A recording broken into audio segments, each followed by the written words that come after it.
দরবারে দোয়া করি আল্লাহ যেন তোমার মতো বামুন ঘরের ছেলের অন্তরে আল্লাহ কালেমার হিদায়াত যেন আল্লাহ দান করে দেয়। ওই নওজোয়ান বামুনের ছেলে বাড়ি এলো, 2 সপ্তাহ পরে আবার ফোন করে বলছে, হুজুর আমি আপনার সঙ্গে আরেকবার সাক্ষাৎ করতে চাই, আমি চলে এসো।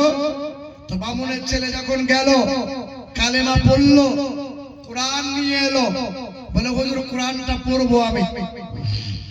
তাহলে বাবা তুমি তো হিন্দু ঘরের ছেলে, আরবি পড়তে পারবে না, যেই সময় তোমাকে মাদ্রাসায় ভর্তি করে দেবো। বামুনের ছেলের গলায় পইতে এখনো ঝুলছে। ওই ছেলে বলল, হুজুর আমাকে বাংলার উচ্চারণ সহ কোরআন দেন। বাংলার কোরআন দিলাম, উচ্চারণ অনুবাদ সহ বাংলায়। সেই কোরআনটা নিয়ে বাড়ি এলো, কালেমা পড়ে নিয়ে চলে এলো। নওজোয়ান যুবক ছেলে, ওই ছেলের সঙ্গে 2-4 দিন ফোনে গল্প হলো, কথা হলো, হঠাৎ তার ফোন বন্ধ, আর যোগাযোগ হয়নি। এ মুসলমান ভাইরা আমার, 9 মাস কেটে যাওয়ার পর আপনারই এলাকার রাজবাড়ি এলাকার কোন এক গ্রামে মুসলমান 2 বছর হয়ে গেল। 9 মাস পর কোন একটা গ্রামে ওয়াজ মাহফিল করতে এসেছিলাম, রাজবাড়ির কাছাকাছি কোন এক গ্রামে।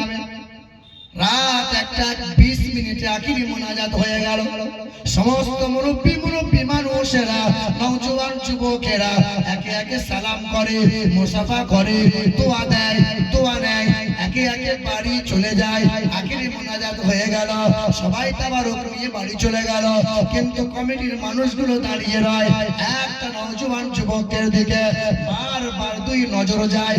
ওই ডান দিকে প্যান্ডেলের এক কোণে দাঁড়িয়ে আছে নওজোয়ান যুবক, গুনগুন করে চোখের পানি ফেলে কান্না করে। স্টেজ থেকে নামার পর ওই যুবকের সামনে গিয়ে দাঁড়াইলাম, যুবক তুমি কিসের জন্য কান্না করো? নওজোয়ান যুবক ছিল, ছেলেটার বয়স 24 বছর ছিল। ওই নওজোয়ান যুবক চোখের পানি ফেলে, চেনা যায় না, মাথায় টুপি আছে, কালে কুচকুচে দাঁড়িয়ে আছে, লম্বা পাঞ্জাবি আছে। ওই ছেলে চরচর করে কান্না করে। মনে মনে ভাবলাম হয়তো বাপ মা ইন্তেকাল হয়েছে। না না, বাপ মা ইন্তেকাল হয় নাই, হয়তো কোনো অসুবিধার মধ্যে পড়ে গেছে।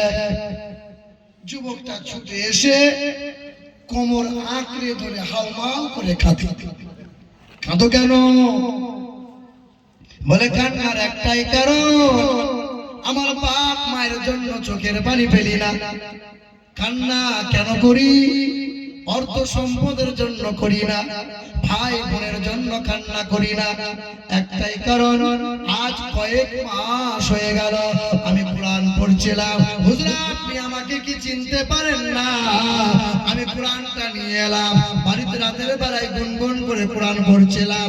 মা জানতে পেরেছিল, বাবাকে জানিয়ে দিল, বাবা আমার ঘর থেকে কোরআনটা ছিনিয়ে নিল।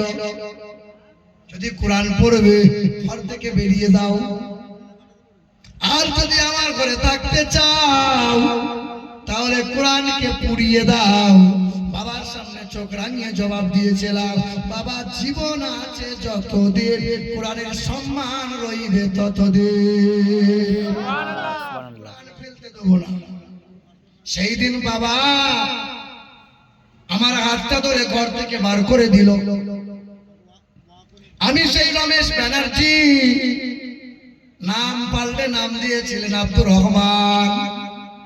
সেই দিন থেকে সুন্নতি পোশাক পরেছি, ঘর থেকে তেজ্য পুত্র হয়ে গেলাম। আর মা আমাকে ছেলে বলে ডাক দেয় না, বাবাও আমাকে আর ডাক দেয় না, ভাই বোনরা কেউ আমাকে আর চায় না। জমি জায়গা সম্পদ বলে কিছু নাই। মালদা স্টেশন, 1 লক্ষ স্টেশন, এই স্টেশন গুলোই রাত কাটায়। তবে চোখের পানি পড়ে একটাই কারণ, জানাকে কোনোদিন চোখে দেখি নাই, হাত দিয়ে স্পর্শ করি নাই। নবী মুহাম্মদ রাসূলুল্লাহ সাল্লাল্লাহু আলাইহি ওয়াসাল্লামকে যদি একবার স্বপ্ন যোগে আমি দেখতে পাই, আমার নসিব ধন্য হয়ে যাবে। হ্যাঁ, ও মুসলিম ঘরের ছেলে, তার তামান্না নবী চাই, নবী আমাদের ছিল এক সোনালী অতীত, হারিয়ে দিতাম সব জালিমের ভিড়। আমাদের ছিল এক সোনালী অতীত, হারিয়ে দিতাম সব জালিমের ভিড়। আইন ছিল শুধু ইনসাফেরই। জি, ওয়ালাইকুম আসসালাম।